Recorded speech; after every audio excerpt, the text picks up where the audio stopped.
That's a time for another topic and another story. Yeah. With all that said, what is your time worth? That's what we're going to spend the next 18, 20 minutes talking about to get you thinking, give you some insights. Where do you put your time? And where you put your time is based on what you think you're worth. You know, if you're out cleaning buildings and you've got somebody or should have somebody to do that, and you're at that point in your business, then that needs to be delegated. What's your time worth? You need to be growing your business. You need to be developing your managers, your supervisors, and your time is valuable. So Ed, I'm going to come to you first and say, talk to the audience about understanding what their time is worth as an owner, founder, operator of their company. So Sharon, how about considering what your time is worth? What would you tell our audience to think about as an owner, founder, understanding what their time's worth and where they're putting it?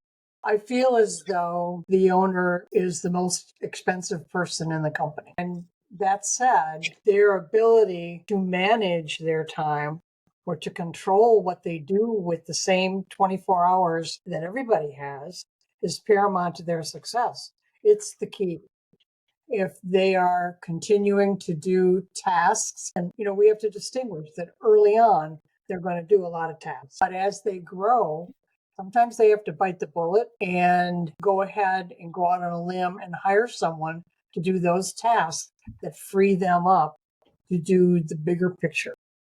And when they lose sight of that and they continue to do I'm going to call them menial tasks, they're important tasks, but they're not necessarily going to get them to their growth and profit goals. So coming to grips with the fact that, yes, I have to pay money to hire someone to do these things for me is a huge part of their success. Yeah, I think it really hit me early on when I had somebody ask me the question. I was doing almost everything at this point, right before we started our first jump to our first million. And it was, well, and people laugh. Well, they said, you're cleaning the buildings. I said, yeah, because that was part of my paycheck, right?